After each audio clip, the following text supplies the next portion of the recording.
The AI investing is crowded. Everyone is chasing the hero stocks like Nvidia. But every great story has three characters: the good, the high-flying tech stocks, and the bad, the dangerous, speculative future of quantum computing. The ugly, the dirty energy infrastructure required to keep them alive. Today, we settle the standoff. We ran 20-year projections on all three sectors using the MoneySketch engine. Which one builds the most wealth, and which comes with a bumpy ride? We aren't guessing. We are simulating these sectors using the MoneySketchTV Engine. We factored in sector-specific volatility and inflation to get the real numbers. First up, the good, the semiconductor sector, the engine of the AI revolution. Now, you have two main gunslingers in this town, SOXX and SMH.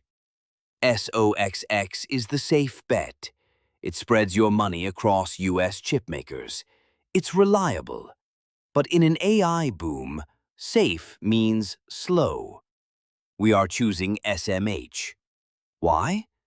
Because SMH is aggressive.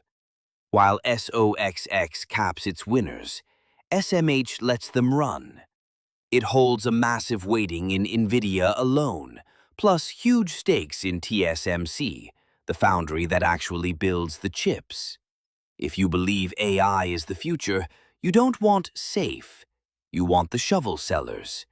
We are loading SMH into the simulation engine. Now, the bad. Quantum computing. Why bad? Because it's dangerous. These companies aren't building bridges. They are dealing with the laws of physics. In this corner, you have the veteran, QTUM. It's the broad index. It holds about 79 companies, mixing heavyweights like IBM with smaller labs. It spreads your bet. But then you have the new outlaw, WQTM. This is my personal preference. It cuts the fluff. It is highly concentrated on the few pure plays that will either change the world or go to zero. The decision. For our simulation, we are tracking QTUM. Why? Because we need historical data to show you the volatility. But make no mistake, whether you choose the broad basket or the concentrated sniper, this sector is the Wild West. Expect massive swings. And finally, the ugly, the dirty industrial reality of AI. First, the wire, copper. Data centers don't run on code, they run on electricity and copper wiring.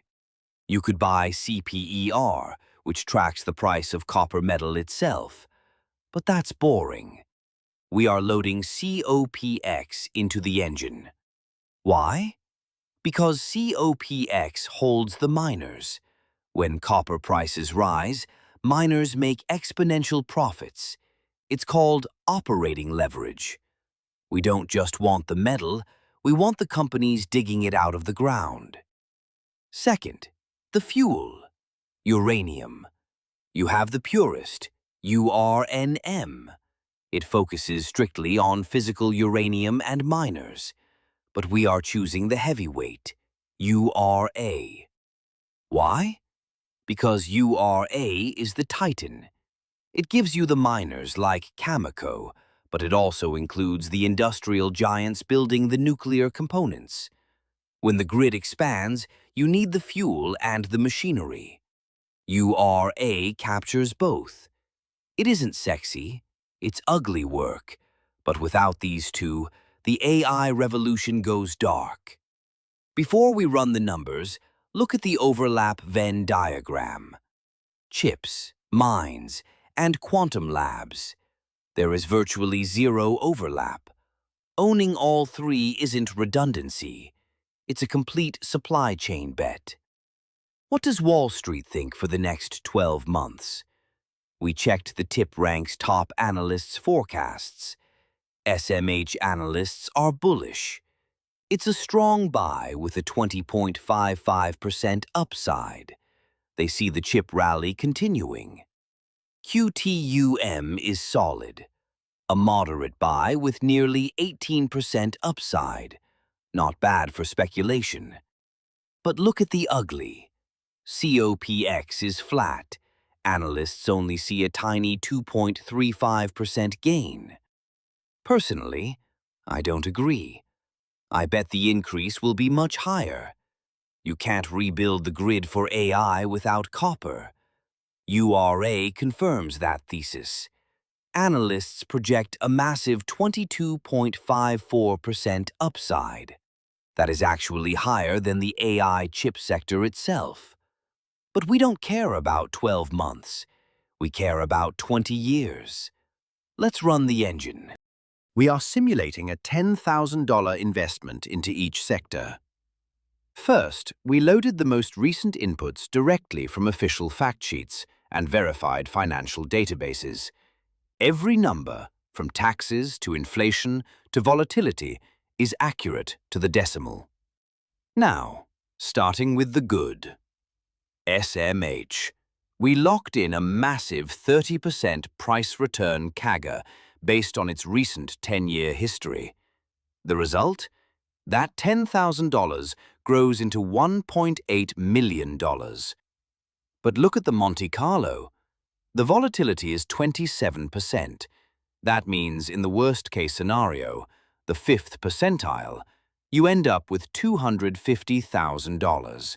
It's a powerhouse, but you need a strong stomach. Next, the bad. QTUM. We hit a snag here. This ETF is young, so we had to use the 5-year data. The raw numbers showed a 40% dividend growth rate. That is unsustainable. So we applied a MoneySketch reality check and manually capped it at 10%. We kept the price CAGR at 22%. The result? The 20-year ending balance is $547,000. That is a 54x return. But notice something. It trails SMH significantly. Why? Because chips are the profit engine of today. Quantum is the speculation of tomorrow. Finally, the ugly. We ran copper first using the COPX fund. With a 20% growth rate, it delivered a solid $375,000 outcome. It's the steady workman of the group. But look at uranium, URA. It lags behind with an ending balance of $108,000. Why? Because it has the highest volatility of the group at 36%. The lesson. The ugly trade isn't about beating Nvidia on a linear chart. It's about survival. If the tech bubble bursts, energy and commodities are often the only things that hold value. So, who wins the standoff? If you want pure growth and can handle the swings, stick with the good. If you want a small moonshot bet, sprinkle in the bad. If you want to hedge against the tech bubble, add the ugly.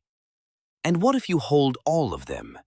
Then you own the engine, the fuel, and the lottery ticket.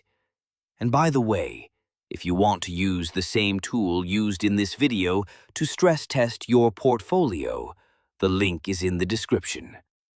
Now, if you also need a fortress for safety, check out my deep dive on SCHD versus DGRO next. Ciao.